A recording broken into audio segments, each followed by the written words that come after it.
Is your social media filled with electrolyte supplements? If that's the case, then this video is for you. Electrolyte supplements are something that are being marketed to be taken every day, not just when you exercise. Sodium is one of the most studied electrolytes in medicine, particularly in relation to blood pressure and cardiovascular risks. Hi, I'm George, a hospital pharmacist and an exercise fanatic, and today I want to strip away the marketing and get straight to the data of taking daily electrolytes. We'll look at sodium and its losses during exercise, how much sodium is actually inside electrolyte supplements, and what the evidence shows in relation to daily sodium intake and blood pressure. So let's dive right in.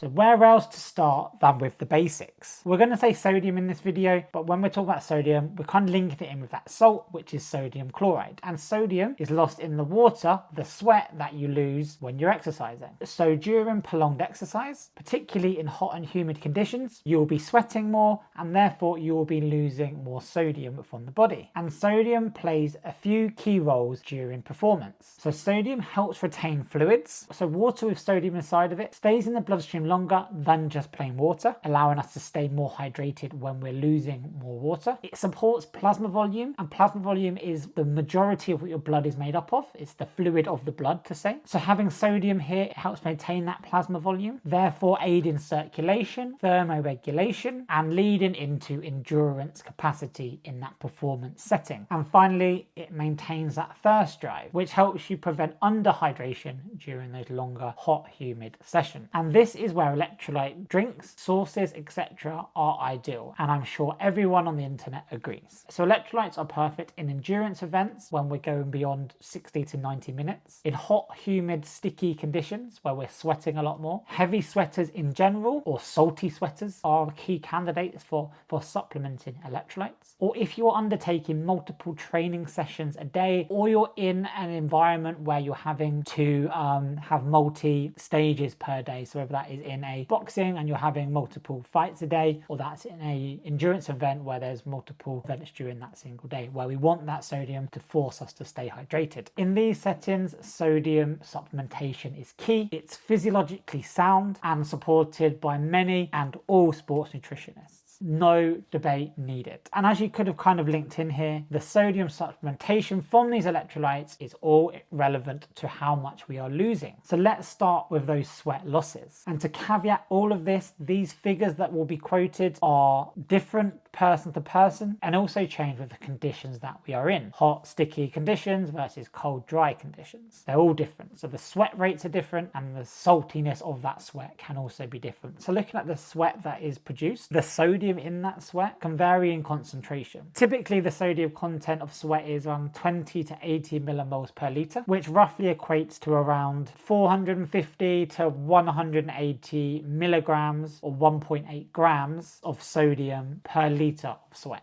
So that's how much sodium is in that sweat, but we can also get variations in the sweat rate itself, so how much we actually sweat, which will obviously then lead into more sweat loss, more sodium loss. So sweat rates can vary, normally around half a litre per hour in cooler conditions, but this can raise up to 2 litres and beyond in those more humid and hot conditions, or with high intensity activity. So in long hot endurance events, an athlete might lose up to 1 to 4 grams of sodium per hour, obviously related back into that concentration and the rate that they are sweating. And this is the physiological rationale for supplementing sodium and electrolytes during exercise. In these scenarios, electrolyte supplementation is evidence-based and not optional if you want to perform at your best. And the important thing here is, as we've just mentioned, it's all situational, not daily advice. For sessions under an hour in cool conditions, you're unlikely to need any supplementation. That is, there is no consistent benefit of supplementing sodium in these conditions. Electrolytes do not magically improve your performance, as they are not a requirement for hydration.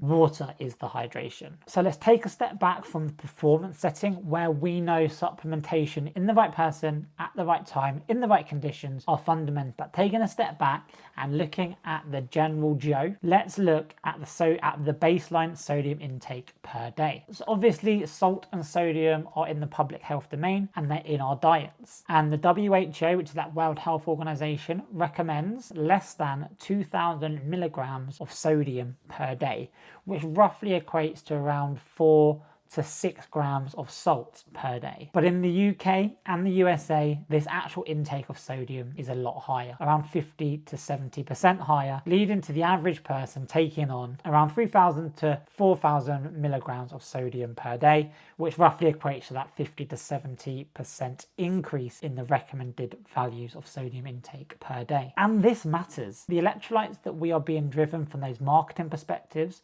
are supplementing this already high sodium intake that we are consuming, as by nature of being called supplements, they are additive to the diet, therefore further exacerbating this already high intake that we are consuming on a daily basis. So the big trend, the thing that we are being marketed to, daily electrolyte supplementation, irrespective of your diet, irrespective of the exercise and the climate that you are in. And from a clinical perspective, this is where the caution and the red flag comes, as many of these electrolyte and hydration supplements contain around 300 and up to 1 gram of sodium per serving, and therefore if taken without these salt losses that we are seeing from prolonged high intensity activity, i.e. just on a daily basis, you can push your total sodium intake well above the recommended values into dangerous zones, which are classified as cardiovascular risk zones. And on a prolonged daily basis, this is a real issue and concern. And in this clinical setting with high sodium intake, there is a strong clinical evidence base to discourage it.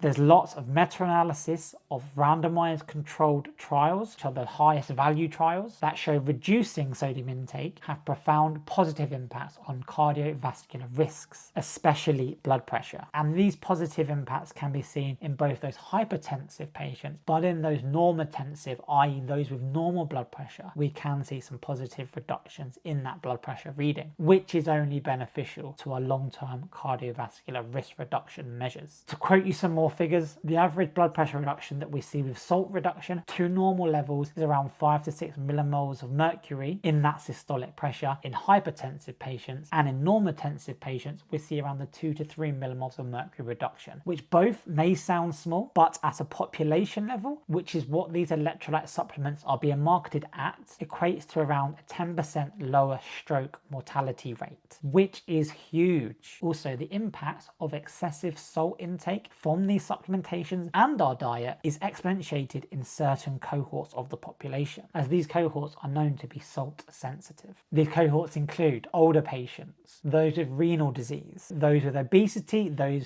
who have diabetes, and those with existing hypertension. In these groups, excess sodium has a disproportionately large impact on their blood pressure, and therefore their cardiovascular risk is increased. So daily supplementation of sodium with these hydration electrolytes without clear rationale, i.e. related back to that salt rate and sweat loss and activity we're undertaking, you will be doing more harm than good in taking them daily. So let's just weigh up this daily use by default as a risk versus benefit equation, as I like to do in clinical terms. The potential benefit of a blanket decision to take a daily electrolyte is minimal, unless we link back to you having concentrated salt, a high sweat rate, or undertaking high intensity activities in hot and humid conditions, i.e. you are losing a lot of fluid, you are losing a lot of salt, and therefore we need to supplement that in a quick and easy manner. Without this, we are doing more damage due to the potential risks that we are causing, and the benefits are minimal. With chronic sodium excess intake, we will see increases in blood pressure, and we will see increased long-term cardiovascular risks. And to link back, there is no high quality evidence to back up the claims that some of these marketing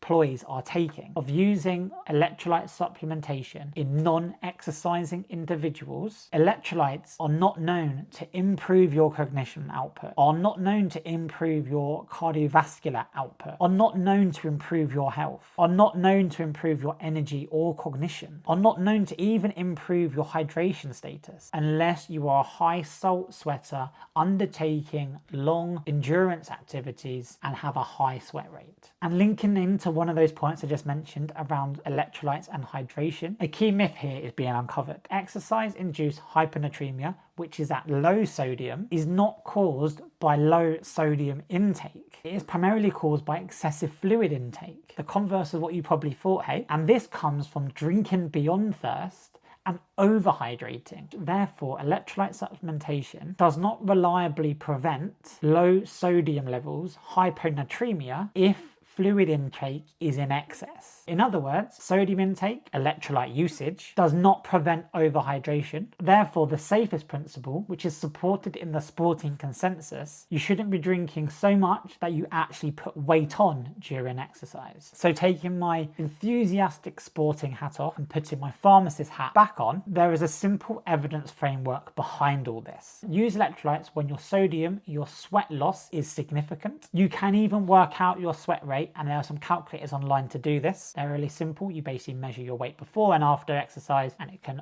give you an arbitrary figure out of that, so you know what to replace. You can then match your intake of supplementation with your output, and we should be avoiding the daily use of electrolytes first thing in the morning, as most people do, as a standard. Also, go and check the sodium content of the electrolytes you're using. If they're excessively high, make sure that's being matched to that sweat rate and that need for your body. And also look at your diet to make sure that we're not excessively having too much sodium. And if you're watching this and you have high blood pressure or are on the cusp of having high blood pressure, then please avoid using these supplementations unless you fall into the bracket above, which is around that salt sweat loss during exercise. In short, the use of hydration electrolytes should be context driven, not daily by default. So that's all for my video today. I hope this helps you understand that daily supplementation of electrolytes is not needed, despite what any of the marketing says, unless you are a high salt sweater in a hot, humid climate exercising for prolonged periods. And to be clear,